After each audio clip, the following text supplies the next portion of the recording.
नमस्कार, आपके साथ मैं विजेंद्र सोलंकी और आप देख रहे हैं जवाब तो देना पड़ेगा। भाषा की बात होगी। भाषा नदी की धारा के समान चंचल होती है जो रुकना नहीं जानती। यदि कोई भाषा को बलपूर्वक रोकना भी चाहे तो उसके बंधन को तोड़ आगे निकलने की वो हर संभव कोशिश करती है। यही भाषा की स्वाभाविक प्रकृति और प्रवृत्ति है, चाहे कोई भी भाषा क्यों ना हो। किंतु आज हम बात करेंगे हिंदी भाषा की। आज हिंदी दिवस है, लेकिन हिंदी के उद्भव से लेकर वर्तमान तक हिंदी कितनी समृद्ध हुई, हिंदी का कितना विकास हुआ, या फिर जिसे देश की राजभाषा का स्थान प्रदान है, क्या वो केवल संविधान तक सीमित है, नारों तक सीमित है, आदर्श की बातों तक सीमित है। और जिस देश में हर दिन गुनगुनाया जाता हो कि हिंदी है हम, वतन है हिंदुस्तान हमारा, उस वतन में हिंदी हमारी होकर भी क्या वाकई में हमारी नहीं है।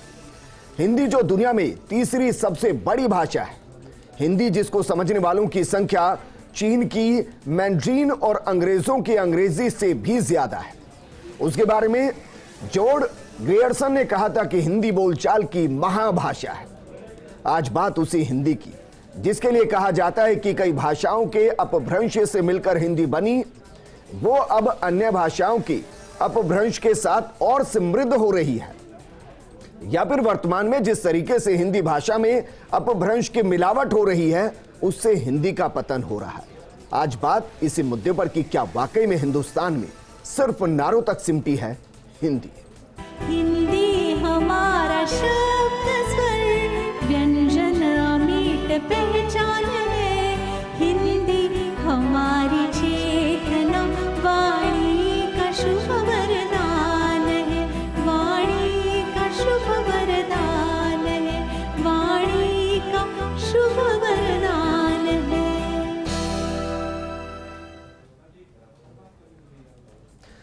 कहते हैं कि समाज की नींव उसकी संस्कृति होती है और संस्कृति की नींव उसकी भाषा। लेकिन वर्तमान में हर घर में हर अभिभावक चाहते हैं कि छोटा सा बेटा भी उठते ही गुड मॉर्निंग कहे और सोने तक फर्राटेदार अंग्रेजी बोले। बच्चे के विकसित होने का अघोषित रूप से वर्तमान में यही पैमाना तय हो चुका है। जो बच्चा हिंदी बोले वो पढ़ा लिखा गवार माना जाता है। तो फिर हिंदी का विकास कैसे होगा? बच्चे की परीक्षा से लेकर नौकरी तक अंग्रेजी आवश्यक है। सरकारी दफ्तरों में अंग्रेजी में काम, कोर्ट में अंग्रेजी में काम, स्कूलों में अंग्रेजी पर ध्यान क्या हिंदी को बढ़ा पाएगा? लेकिन दूसरा सच यह भी है कि अब हर मोबाइल में हिंदी का विकल्प है। गूगल में सर्च की जगह खोज शब्द मिलेगा। हिंदी में आज आप कुछ भी खोज सकते हैं। विकिपीडिया हो या वेबसाइट हो, हिंदी में लिखने और पढ़ने वालों की संख्या में तेजी से इजाफा हुआ है, बढ़ोतरी हुई है। तो वहीं माइक्रोसॉफ्ट ने अपने उत्पादों को हिंदी में बनाना शुरू कर दिया।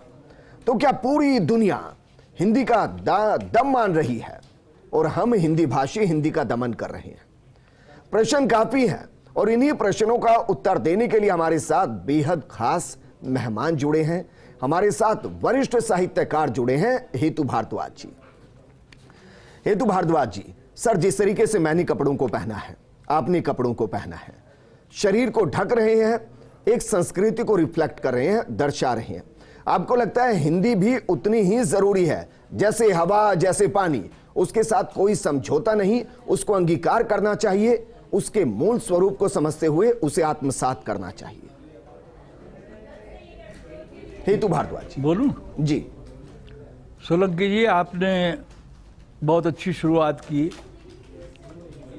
और भाषा को इस दृष्टि से हम कम देखते हैं। वस्तुतः भाषा के प्रति हमारा दृष्टिकोण यही बनना चाहिए कि भाषा हमारे लिए उतनी ज़रूरी है जितनी हवा और पानी। अगर संसार में सूर्य का प्रकाश न रहे, अंधकार न रहे, तो क्या दिखाई देगा आपको? सूना हो जाएगा जी। अगर मनुष्य के पास भाषा न रहे तो ये गूंगों की वीरान बस्ती हो जाएगा। इस दृष्टि से भाषा की महत्ता को समझना चाहिए जी। उत्तराधुनिकतावादी जो लोग हैं वो तो ये मानते हैं कि भाषा के इतर कुछ भी नहीं है जीवन में, मानव जीवन में। मानव जीवन में जो कुछ है भाषा से व्यक्त हो रहा है। आप संस्कृति की बात कही है आपने, हम संस्कृति को कैसे समझेंगे? भाषा के माध्यम से समझेंगे, अभिव्यक्ति के माध्यम से समझेंगे। ये भाषा की बड़ी सीमित सी परिभाषा है कि भाषा अभिव्यक्ति का माध्यम है, या भाषा विचारों के आदान प्रदान का माध्यम है। जी। लेकिन भाषा अपने बृहत्तर रूप में बहुत बड़ी चीज़ है और जीवन के, मनुष्य जीवन के लिए वो अपरिहार्य है। और इसी दृष्टि से जब भारत में स्वतंत्रता आंदोलन चल रहा था तो हमारे ऊपर ब्रिटिश सरकार का अधिकार था, जब जो लोग आंदोलन कर रहे थे अगर उनको आप गौर से देखें, हरावल दस्ते में जितने लोग हैं उनमें ज़्यादातर ऐसे हैं जिनकी शिक्षा बाहर से हुई थी। जी। वो अंग्रेजी में बोल सकते थे, अंग्रेजी समझ सकते थे, सारी चीज़ अंग्रेजी में कर सकते थे, लेकिन वे जानते थे कि अगर हमें स्वतंत्रता पानी है तो हमें देश की जनता का साथ लेना होगा, और अगर देश की जनता का साथ लेना होगा, देश को, जनता को एड्रेस करने के लिए हमें जनता की भाषा में समझना होगा, जनता की भाषा अपनानी होगी। देखिए, मैं एक उदाहरण आपको देता हूं। जब गांधी जी यहाँ आए थे उस समय दो नेता बहुत ही प्रभावशाली थे भारतीय राजनीति में, बाल गंगाधर तिलक और गोपाल कृष्ण गोखले। गोपाल कृष्ण गोखले को तो गुरु मानते थे गांधी जी, और एक तरह से गोपाल कृष्ण गोखले की प्रेरणा से ही गांधी जी यहाँ आए थे। जी। और जब यहाँ आ गए तो गोपाल कृष्ण गोखले ने गांधी जी से ये कहा कि पहले 2 साल तक तुम भारत को का भ्रमण करो, पहले भारत को समझो। ठीक। उन्होंने समझा, और एक ऐसा समय आया जब उन्होंने बाल गंगाधर तिलक जैसे तेजस्वी नेता से कहा कि आप अंग्रेजी में क्यों बोलते हैं, आप हिंदी क्यों नहीं बोलते हैं, आपको हिंदी बोलनी चाहिए, आप जिन लोगों से बात करना चाहते हैं वो लोग तो हिंदी भाषी हैं। जी। और देखिए, जब ये आंदोलन शुरू हुआ, आंदोलन के लिए जिन चीज़ों की हमको ज़रूरत थी उनमें एक ज़रूरत भाषा भी थी, क्योंकि भाषा से बड़ा कोई औजार नहीं था। और हमारी जो हिंदी विकसित हुई भारतीय काल के बाद में, वही हमारे आंदोलन का माध्यम बनी। जी। और हम अगर इतिहास में जाएं तो हम पाएंगे कि नेताओं के सामने ये सवाल आया कि भाई हम इस आंदोलन को किस भाषा के माध्यम से प्रक्षेपित करें। तो सबसे पहले केशव चंद्र सेन थे, बंगाल के स्वतंत्रता सेनानी थे। उन्होंने सबसे पहले प्रस्ताव रखा था कि हमें हिंदी को अपनाना चाहिए और पूरे देश की एक संपर्क भाषा के रूप में उसको स्वीकार कर लेना चाहिए, ताकि हम इस देश की जनता को संबोधित कर सकें। ठीक है सर, लेकिन जितने भी नाम आपने बताए, जितने भी महापुरुषों का जिक्र आपने किया, उन्होंने हिंदी को समृद्ध करने में, आंदोलन में उसका इस्तेमाल करने में भूमिका समझी। लेकिन वर्तमान की स्थिति में समझना चाहता हूं, क्योंकि अक्सर यह कहा जाता है कि भाषा क्या है, भाषा तो आदान प्रदान है, यानी कि मैं कुछ कहूं आप समझ ले, यही भाषा है। क्या यही सोच हिंदी को कमजोर करती है और इसमें ज्यादा से ज्यादा अपभ्रंश को जोड़ देती है? हिंदी को कमजोर करने के लिए कोई मूल रूप को समझना नहीं चाह रहा और वो यही सोचते हैं कि ठीक है, मैंने कुछ कहा, आपने समझ लिया। क्या यहीं से दिक्कत शुरू होती है? सोलंकी जी, न तो हिंदी के विकास को कोई अवरुद्ध कर रहा है जी, न हिंदी किसी के कहने से उसका विकास रोकने वाला है। उसका कारण ये है कि हिंदी जनता की भाषा है, आम भारतीय की भाषा है। देखिए, मैं एक उदाहरण से आपको थोड़ा सा यहाँ ले जाना चाहूँगा। मेरा राजनीतिक मंतव्य कोई नहीं है इसमें, ठीक है, लेकिन मैं एक उदाहरण देता हूँ कि सन 2014 में जो संसद का चुनाव हुआ था, उस चुनाव की जो सबसे महत्वपूर्ण कड़ी थी वो नरेंद्र मोदी की देश भर की यात्रा थी और देश भर के भाषण थे। आप देख लिए, वो केरल भी गए जी, वो तमिलनाडु भी गए, वो आंध्र भी गए, वो उत्तर पूर्व के नागालैंड वगैरह भी गए। सब जगह उन्होंने हिंदी में संबोधन दिया, ठीक, सब जगह हिंदी बोली, कहीं उनका विरोध नहीं हुआ। और उस जीत में बहुत बड़ी भूमिका हिंदी की थी, क्योंकि लोग उनके करीब आ सके, लोग उनको जान सके, वो लोगों को एड्रेस कर रहे थे। हम ये भाषा को छोटा कर देते जब ये कहते हैं तो आदान प्रदान की भाषा है, आदान प्रदान हो गया और खत्म हुई बात। नहीं, ये नहीं है। भाषा मुझे आपके नजदीक भी ला रही है, आपसे मुझे जोड़ भी रही है, आपकी संस्कृति से जोड़ रही है, आपकी भावनाओं से जोड़ रही है। हिंदी की दिक्कत कहाँ शुरू होती है? हिंदी की दिक्कत देखिए, जो आप जर सोलंकी जी आपने संकेत किया, हिंदी की सारी दिक्कत जुड़ी तब से जब उसको संविधान में राजभाषा का रूप मिल गया, ठीक है, और ये लिखा गया कि भारतीय गणराज्य की राजभाषा हिंदी होगी जो देवनागरी लिपि में लिखी जाएगी। ठीक है। ये सर्वसम्मत धारा थी जो स्वीकार की गई। लेकिन इसके बाद ये भी लिख दिया गया कि 10 साल तक, संविधान लागू होने से 10 साल तक, जब तक हिंदी समर्थ होती है तब तक हम अंग्रेजी में भी काम करते रहेंगे। ठीक। अब इसका पैमाना क्या होगा कि हिंदी समर्थ है या नहीं है? आपने पूरा आंदोलन उस भाषा के माध्यम से लड़ लिया। जी। आपने उसको राजभाषा इसीलिए बनाया कि उसमें ताकत थी ठीक। राजभाषा बनने की, और अब आप उसकी क्षमता पर संदेह कर रहे हैं। अभी कह रहे हैं कि देश के अंदर आरक्षण जैसा हाल हिंदी का है, आरक्षण भी 10 साल के लिए हुआ, उसको आगे बढ़ाते रहे और वो खत्म नहीं हो पाया। ऐसे ही अंग्रेजी भी 10 साल के लिए, तो उसको आगे कंटिन्यू करते रहे और इस वजह से जो हिंदी को स्थान मिलना चाहिए तो वो नहीं मिल पाया। देखिए सोलंकी जी, आरक्षण के खिलाफ तो कभी कभी आवाजें उठ भी जाती है जी, लेकिन हिंदी के उस टाइम को बढ़ाने की आवाजें कहीं नहीं उठती और कभी उठेंगी भी नहीं जी। और मैं आपसे कहता हूँ, कम से कम मेरे जीवन काल में, ये कहना तो ठीक नहीं रहेगा कि गौरव के जीवन काल में भी, लेकिन मेरे जीवन काल में तो हिंदी को वो स्थान नहीं मिलेगा जो मिलना चाहिए। हुआ क्या है, इसकी हम गहराई में जाएं।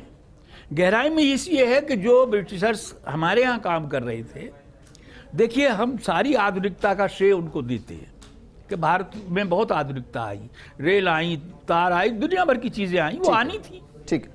अगर ब्रिटिशर्स नहीं हो तो क्या वो रुक जाती? विकास कभी नहीं रुकता है। ठीक बात। जो आना होता है वो आता है। ब्रिटिशर्स ने ये सारा विकास अपने हितों के लिए किया था। वो ये नहीं सोचते थे कि हम इतनी जल्दी यहां से चले जाएंगे। लेकिन मैं एक बहुत छोटा सा उदाहरण देता हूं, नगण्य सा उदाहरण है कि मुसलमानों का संपर्क हमसे यहां शताब्दियों का रहा। जी। 7वीं शताब्दी में मीर बिन कासिम ने हमला किया था। पहले जितने हमले हुए वो सब हमले इस दृष्टि से होते हैं कि भारत में तो अशरफियां गलियों में पड़ी हैं, हीरे लुट रहे हैं, वो लूट के लिए आते थे। जी। और बिन कासिम भी इसीलिए आया था। बिन कासिम का प्रतिरोध केवल बौद्धों ने किया था। लेकिन 10वीं शताब्दी के बाद तो यहाँ आने भी लगे, जाने भी लगे, रहने भी लगे, और कुछ लोगों ने इसको, देश को अपना वतन मान लिया। जी। आप बहुत, सोलंकी जी और कलेक्टर साहब, ये देखिए, आप जी जरा ये देखिए कि इतने लंबे सानिध्य के बाद भी आज भी आपको एक घर ऐसा नहीं मिलेगा जिसमें बच्चे अपने माँ बाप को अब्बा जान और अम्मी जान कहते हो। शताब्दियों के संपर्क के बावजूद, बहुत छोटी सी बात है, लेकिन घर घर में मम्मी डैडी कैसे पैदा हो गए, ये समझने की जरूरत है जी कि अब्बा जान पर तो तूफान मचा हुआ है। लेकिन आज भी किसी हिंदू का यह साहस नहीं है कि वो बच्चों से अब्बा जान या अम्मी जान कहलवा सके, लेकिन मम्मी डैडी कहने में उनको गौरव की अनुभूति होती है। सर, शुरुआती दिन के गुड मॉर्निंग के साथ होती है। तो जब हमने मानसिकता, हमें यह लगता है कि अगर हम हिंदी में बोलेंगे तो मेरा प्रभाव नहीं पड़ेगा। नहीं, लेकिन एक और चीज, क्योंकि पूर्व कलेक्टर जगरूप यादव जी भी हमारे साथ जुड़ चुके हैं, लेकिन एक और चीज, हेतु भारद्वाज जी, सर ये कहा जाता है और बहुत से जो साहित्यकार हैं वो ये मानते भी हैं कि हिंदी अन्य भाषाओं के अपभ्रंश से मिलकर बनी है। तो मेरा सवाल यह है कि अभी भी अगर अन्य भाषाओं के अपभ्रंश, अन्य शब्द अगर हिंदी में जोड़े जा रहे हैं तो इससे हिंदी सशक्त हो रही है या कमजोर हो रही है? आपको मैं ऐतिहासिक रूप से बताता हूं जी कि कोई भी शब्द किसी भाषा की बपोती नहीं होता है। जी। अंग्रेजी का इतिहास केवल 10 शताब्दी का है। 10वीं शताब्दी तक इंग्लैंड के लोग भी फ्रेंच बोलते थे, जर्मन बोलते थे, वो गौरव का अनुभव करते थे फ्रेंच और जर्मन बोलने में। लेकिन 10 साल में हर साल ऑक्सफोर्ड यूनिवर्सिटी की जो डिक्शनरी है उसमें हजारों शब्द जुड़ जाते हैं। वो कहां से आते हैं? ठीक है, वो कहां से आती है? जी। हमने जोड़ लिया, कोई ऐतराज नहीं करता। हमने तो उपहास के लिए शब्द बनाने शुरू कर दिए। हम अपनी हिंदी का उपहास स्वयं कर रहे हैं। हमने ऐसे शब्दों की जो कहीं भी नहीं है, केवल उपहास करने। हमारे यहाँ एक टर्म आई, हिंदी वाले। भाई हिंदी वाला कौन है? जब आपने उसको राजभाषा के रूप में स्वीकार किया है तो उसकी वही हैसियत है जो राष्ट्रध्वज की है जी, वही हैसियत है जो राष्ट्रगान की है, वही हैसियत है जो स्वतंत्रता दिवस की है, वही हैसियत है जो गणतंत्र दिवस की है। फिर आप उसको वही सम्मान दीजिए। हिंदी वाले कौन? जो भारत में रहता है, जो भारत का नागरिक है, वो भी हिंदी वाला है। फिर आप कैसे इस तरह से लोगों को अलग से कहते हैं? वही मैं आपसे समझना चाह रहा था कि कोई भी भाषा और उस भाषा के अंदर के शब्द किसी की बपोती नहीं है, वो इधर से उधर मूव करते रहते हैं और उसी से एक भाषा समृद्ध होती है। कुछ नए शब्द आते हैं, कुछ पुराने प्रचलन वाले जो होते हैं वो निकल जाते हैं। तो जिनको हम गुड मॉर्निंग कह रहे हैं, जिनको हम मम्मी डैडी कह रहे हैं, जिनको हम हाय हेलो कह रहे हैं, अब वो हमारी हिंदी भाषा के अंदर भी इस्तेमाल होने वाले शब्द हैं। बच्चा ये कहेगा गुड मॉर्निंग, मम्मी आप कैसे हैं, तो क्या इसमें गुड मॉर्निंग को हम हिंदी भाषा के अंदर समाहित करें, कहें कि हिंदी इन्वॉल्व हो रही है, इवॉल्व हो रही है, बढ़ रही है? आप बोले। देखिए, भाषा और जो बोलियां हैं वो आंचलिकता लिए हुए होती हैं। कोई भी भाषा या बोली ऐसी नहीं होती जो सारे ब्रह्मांड में बोली जाए। निश्चित रूप से दो कारणों से कोई भी भाषा समृद्ध होती है कि जैसे उसका ज्ञान विज्ञान उसमें संग्रहित हो, और दूसरा वो रोजगार की भाषा हो, बोलचाल की भाषा होने के साथ रोजगार की भाषा भी हो। अब हिंदी के साथ दिक्कत ये रही है कि जैसे रोजगार की भाषा ये व्यापक पैमाने पे नहीं बन पाई, आंचलिकता लिए हुए है। उत्तरी भारत के कतिपय प्रांत हैं जिसमें हम गर्व से उत्तरी भारत के जिन राज्यों का हम प्रतिनिधित्व करते हैं वहाँ हिंदी भाषा का प्रयोग होता है। उसमें भी कुछ छोटे छोटे उसमें अवान्तर भेद हैं कि कहीं जो खड़ी बोली है, कहीं अवध मिश्रित है, कहीं बहुत सारी बोलियां मिलके, और ख़ास तौर से जैसे हिंदी भाषा रिलेटिवली जी डॉक्टर हेतु भारद्वाज जी तो बहुत विद्वान है, अपेक्षाकृत रूप से देखें तो उतनी नई भी नहीं लेकिन बहुत पुरातन भी नहीं है, क्योंकि इसकी जननी संस्कृत है जी, और ज्ञान विज्ञान भी हमारा संस्कृत में ही मैं समझता हूँ संग्रहित किया गया है। और संस्कृत कभी भी लोक भाषा नहीं रही, कभी भी बोलचाल की भाषा नहीं रही, कभी भी रोजगार की भाषा भी नहीं रही। तो कालांतर में उससे जो जन्मी संतति है, संतान है, उर्दू और हिंदी दोनों, वो भी कभी भी भाषा के रूप में उनका बहुत ज़्यादा विकास नहीं हुआ। ठीक। तो प्रमाणिक साहित्य या प्राथमिक साहित्य का सृजन बाद में डॉक्टर हेतु भारद्वाज जी जैसे कई विद्वानों ने इसको समृद्ध किया है जी। लेकिन फिर भी तकनीकी ज्ञान की हिंदी में कमी है। और अंग्रेजी से तुलना करना या किसी भी दो भाषाएं, जैसे एक हर मनुष्य अपने आप में विशिष्ट है, हर शरीर का हर अंग विशिष्ट है, इसी तरह से सारी भाषाएं भी अपने आप में विशिष्ट हैं जी। वो जितनी प्रसार और उसका लेकिन सर अगर मूल को भूलकर बाहर से कुछ चीज आए और उसको हम अपने अंदर आत्मसात करते हुए मूल को ही भूल जाएं तो सही तो ये भी नहीं ना। इसी शायद सोच के साथ तो राजभाषा अधिनियम 1976 में बहुत से चेंज किए गए थे कि सरकारी दफ्तरों में आपके पास जितने भी अंग्रेजी में कुछ पत्र आएंगे उनका जवाब हिंदी में देना होगा, जितना भी आप नोट करके देंगे वो हिंदी में देना होगा। इसके अलावा जितनी भी प्रोसीडिंग होगी उनको हिंदी में करना पड़ेगा, आप जितने भी नोटिफाई करेंगे उनको हिंदी में करना पड़ेगा। मकसद तो कुछ रहा होगा ना ताकि हिंदी समृद्ध हो। कितने कार्यालय ऐसे हैं जहां ये सब कुछ होता है, रूटीन में होता है? नहीं, निश्चित रूप से आप जो कह रहे हैं ये एक सोच है, और जब हमने राजभाषा के रूप में हिंदी को स्वीकार किया तो ये चीज़ें नैसर्गिक रूप से निस्सृत नहीं हो सकती, क्योंकि हमारी जैसे सरकार के 3 अंग होते हैं, न्याय प्रणाली, न्यायपालिका, कार्यपालिका और व्यवस्थापिका। तो एक अंग है जो विधायन बनाता है, एक अंग है जो विधायन का क्रियान्वयन करता है, एक अंग है जो विधायन का एडजुडिकेशन करता है कि कौन सा विधेयक या कानून है जो संविधान सम्मत है, कौन सा नहीं है।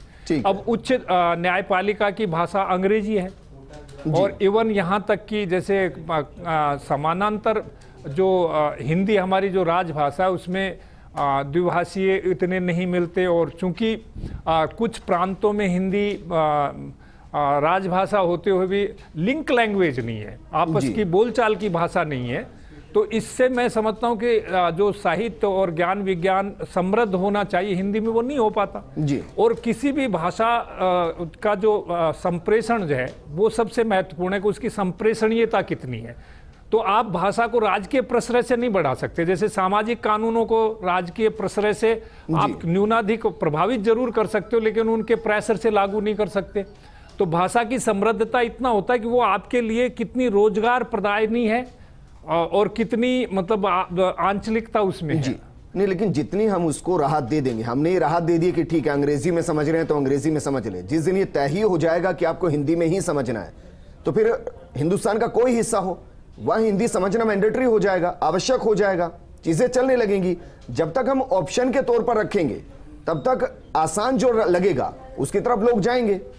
देखिए, आप जो कह रहे हैं मैंडेटरी बनाने से पहले हम कुछ चीजें साफ कर लें जी। भाषा का विकास जनता की स्वीकृति के साथ होता है।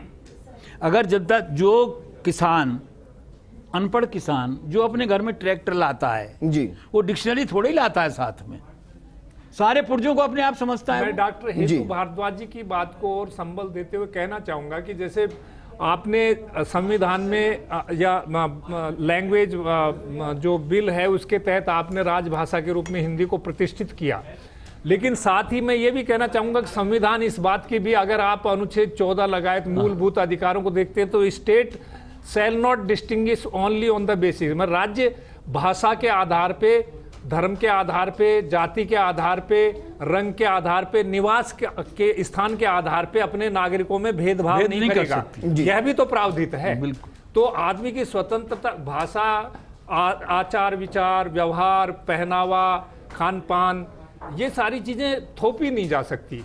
ये फिर मैं समझता हूँ कि एक तरह से जैसे स्टेटिज्म हो जाता है, जैसे राजभाषा का नहीं दर्जा जा है ना सर, सकती, मुझे आप लेकिन बताइए सर, यादव जी एक बात राजभाषा का प्रश्रय दिया सर, था। हाँ, मैं राजभाषा का सोलंकी जी दर्जा एक है बात सर। उत्तर जी। में इनके कह दूं, जी, वो निवेदन में ये करना चाहता हूं कि मैंडेटरी बनाने के लिए कोई कानून बनाने की जरूरत नहीं है। मैं बहुत विनम्रता के साथ, आप तो प्रशासक हैं, आपकी तो आवाज में बहुत ताकत है।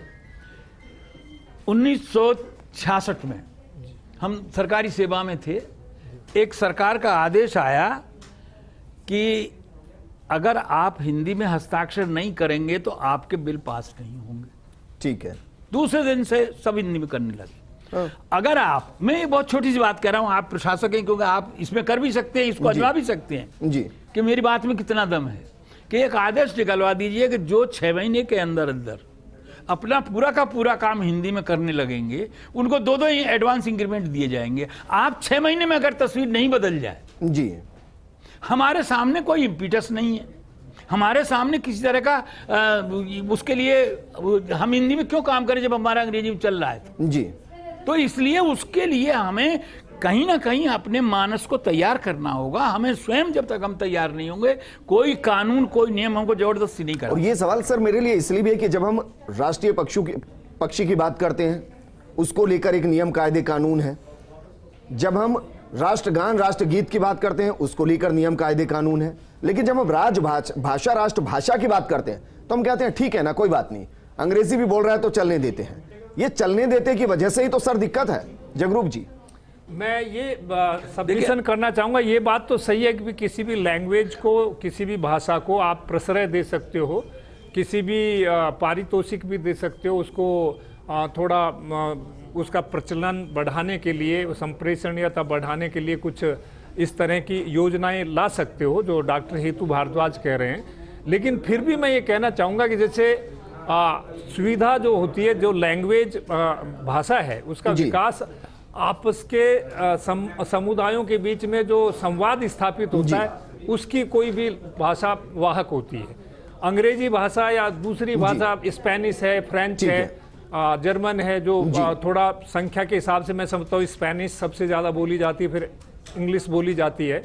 तो वो उसका कारण ये रहा है कि जैसे स्पेनिश के मूल में, अंग्रेजी के मूल में स्पेनिश है, फ्रेंच है, हाँ, तो जर्मन है। लेकिन सर आप इसको रोजगार से भी जोड़ रहे हैं, एक बड़ा बिंदु है, क्योंकि अगर बच्चे हिंदी की तरफ नहीं जा रहे हैं, युवा हिंदी की तरफ नहीं जा रहे हैं, तो रोजगार वाकई में उसमें एक बड़ा कारक है। लेकिन मेरा सवाल यह है कि चीन के अंदर मैड्रिन बोली जाती है, वहां तो रोजगार की दिक्कत नहीं है सर।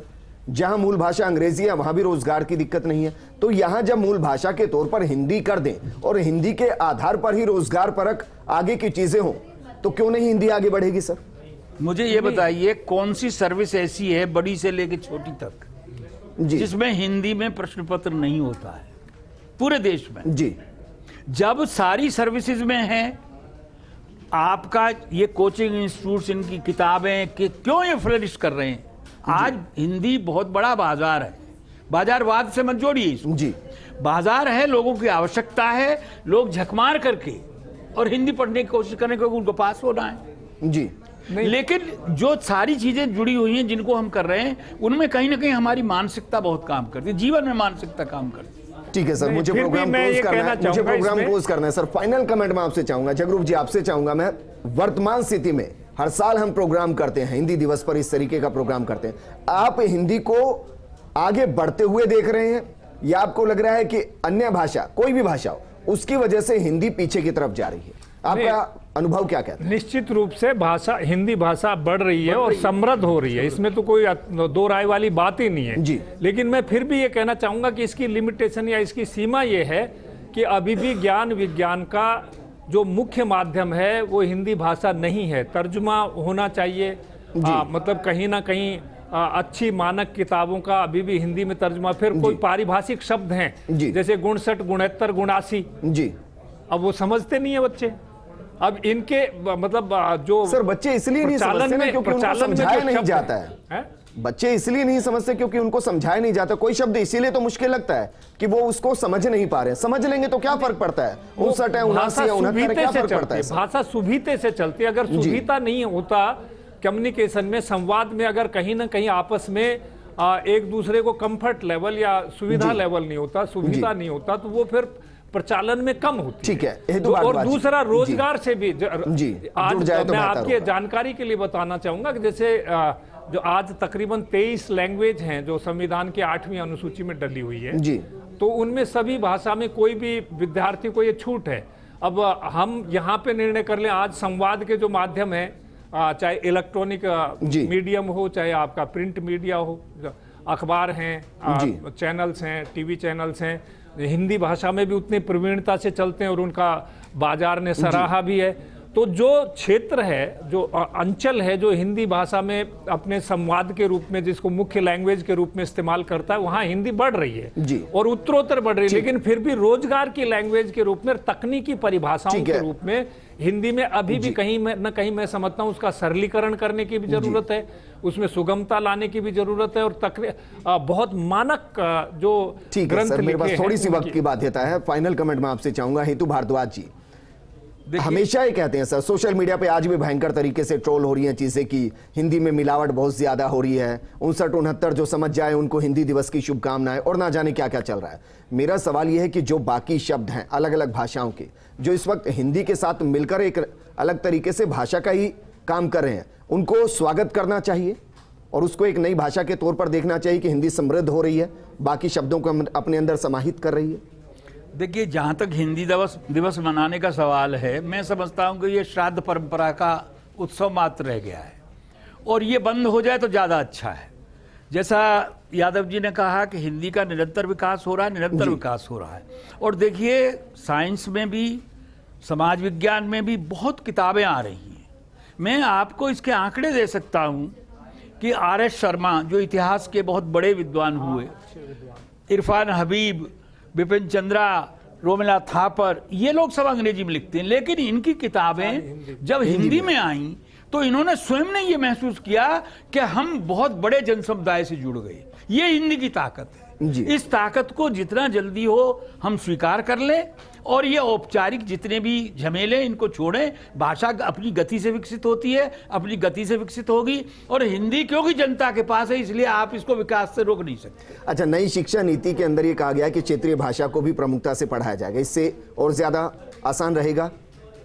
नहीं, उससे मैं समझता हूँ कि राष्ट्रभाषा के रूप में क्षेत्रीय भाषा आम बोलचाल की भाषा है जी, और उसमें सुविधा होता है लोगों को। तो अगर उसको भी आप राज का प्रश्रय मिलना चाहिए या पारितोषिक, तो मैं डॉक्टर हेतु भारद्वाज के मत का समर्थन करूंगा कि आप ठीक है, हिंदी को संविधान के अनुसार कोई प्रश्रय नहीं दे सकते एक लैंग्वेज का, लेकिन आप पारितोषिक देने से कौन मना कर रहा है? तो आप जैसे जो हिंदी में नोट लिखेगा, हिंदी में, हालांकि कतिपय राज्यों में भी हिंदी में अच्छी प्रमाणिक किताब लिखी जाती तो उसको कुछ पारितोषिक दिया जाता है, लेकिन ऑफिशियल लैंग्वेज में भी प्रमोशन दोगे, ग्रेड इंक्रीमेंट दोगे, जैसे आप जैसे दूसरे सामाजिक कार्यक्रमों को प्रश्रय देने के लिए कुछ लोगों को पारितोषिक देते हो, तो इस तरह के प्रचलन से मैं समझता हूँ इसकी लोकप्रियता बढ़ेगी, इसको प्रेरित होंगे लोग हिंदी की ओर उन्मुख। ठीक है, शुक्रिया सर हमारे साथ जुड़ने के लिए। जगरूप यादव जी और हेतु भारद्वाज जी, आपने वक्त निकाला, इस पर मंथन किया, इसके लिए बहुत बहुत शुक्रिया। देखिए, जिस तरीके से हम बच्चों में चाहते हैं ना कि पिता के गुण उसमें आए, दादा के अच्छे गुण उसमें आए, ऐसे ही हिंदी है, हिंदी हमारी है। हिंदी को जितना बेहतर तरीके से आप अपने अंदर साध लेंगे, उतनी ही ज्यादा हिंदी का भी विकास होगा, आपकी संस्कृति का भी विकास होगा, और अंत में रोजगार भी मिलेगा, क्योंकि जब एक भाषा संपन्न होती है तो रोजगार साथ लेकर चलती है। नमस्कार।